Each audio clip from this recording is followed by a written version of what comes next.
ఇవాళ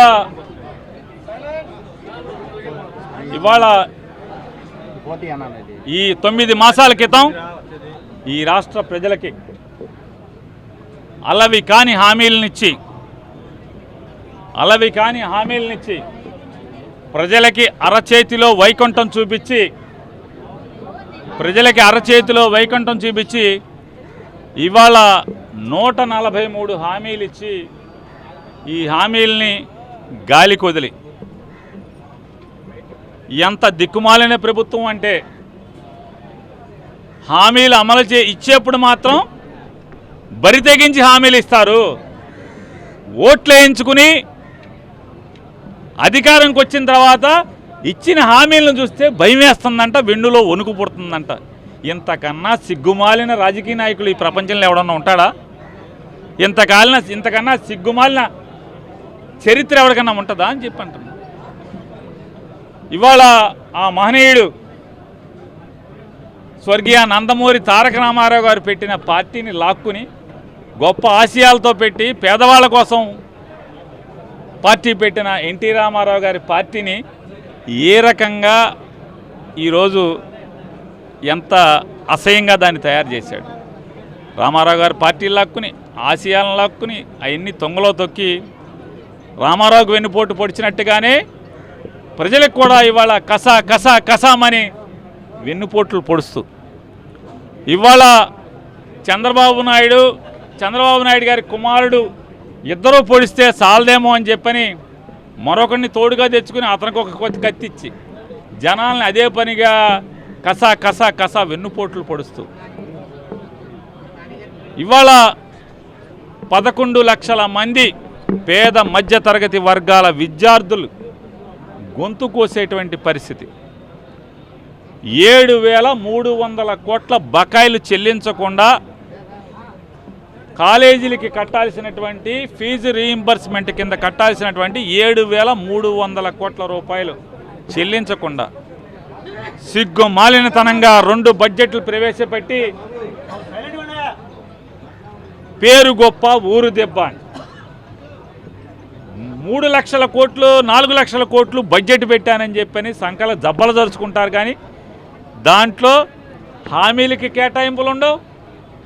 ఆఖరికి పేద మధ్యతరగతి వర్గాల పిల్లల ఫీజులకు కట్టాల్సినటువంటి సాలీన 3,900 కోట్ల రూపాయలు బకాయిలుంటే ప్రతి సంవత్సరం ఖర్చు అయ్యే పరిస్థితి ఉంటే ఆ 3,900 కోట్ల రూపాయలకు కూడా బడ్జెట్ కేటాయింపులు ఉండవు. ఇది వీళ్ళ దివాళా కోరు ప్రభుత్వం.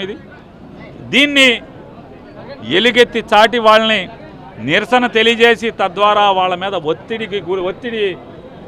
ఒత్తిడి చేసి తద్వారా వాళ్ళ మెడలు వంచి పిల్లల జీవితాలను కాపాడాలనే ప్రయత్నం జగన్మోహన్ రెడ్డి గారు చేస్తుంటే ఫీజులు కడతాకి డబ్బులుండవు. వీళ్ళు సోకులు చేసుకుంటాకి డబ్బులుంటాయి. అమరావతిలో అడ్డగోలుగా కమిషన్ల కోసం వర్కులు కేటాయిస్తూ టెండర్లు పిలిచిన టెండర్లకి 100% ఎక్స్కలేషన్లు ఇవ్వటానికి మాత్రం డబ్బులుంటాయి. వీళ్ళ బంగ్లాలు 20-25-30 కోట్లు పెట్టి బంగ్లాలు సోకులు తీర్చుకుంటాకుంటాయి. చంద్రబాబు నాయుడు గారికి ఒక 10 కార్లు, పవన్ కళ్యాణ్కి ఒక 10 కార్లు, చంద్రబాబు నాయుడు గారి కొడుకు గారికి ఒక 10 కార్లు వేసుకుని తిరగటానికి కారులకి మందికి ఆయిల్కి ఖజానాలో డబ్బులుంటాయి. వీళ్ళ సోకులకు ఉంటాయి కానీ దుబారాకుంటాయి.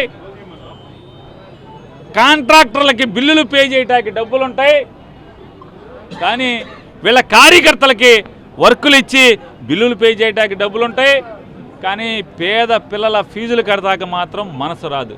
ఇది వీళ్ళ బూర్జువా మనస్తత్వానికి అద్దం పడతాం కాదా అని చెప్తూ ఇవాళ పోలీసులను అడ్డం పెట్టి ఇవాళ ఈ ప్రజా వ్యతిరేకతని ఈ కూటమి ప్రభుత్వానికి వచ్చినటువంటి ప్రజా వ్యతిరేకతని బయటపడకుండా చేద్దామని పోలీసులను అడ్డం పెట్టుకున్నంత మాత్రాన మేడిపండు చందాన కుళ్ళి కుసించాల్సిందే. రాబోయే 4 సంవత్సరాల్లో మీరు కుక్క చావు చావటం ఖాయమనేది కూడా కూటమి ప్రభుత్వానికి హెచ్చరిక చేస్తూ బతికినన్నాళ్ళు శుభ్రంగా బతకండి అయ్యా. బతికినన్నాళ్ళు ఇచ్చిన మాట నిలుపుకుంటాకి బతకండి. బతికినన్నాళ్ళు అరే పిల్లల జీవితాలని నాశనం చేయకుండా పిల్లల జీవితాలని బాగు చేయడానికి బతకమని చెప్పని ఇవాళ పోలీసుల్ని పెట్టి ఈ ప్రజా వ్యతిరేకతని మీరు అణగదొక్కాలనుకుంటే ఈ ప్రజా వ్యతిరేకత కింద ఈ ప్రజా వ్యతిరేకత ప్రజల పాదాల కింద మీరు నాశనం అవటం లేదా మీరు కుక్క చావు రాజకీయంగా కుక్క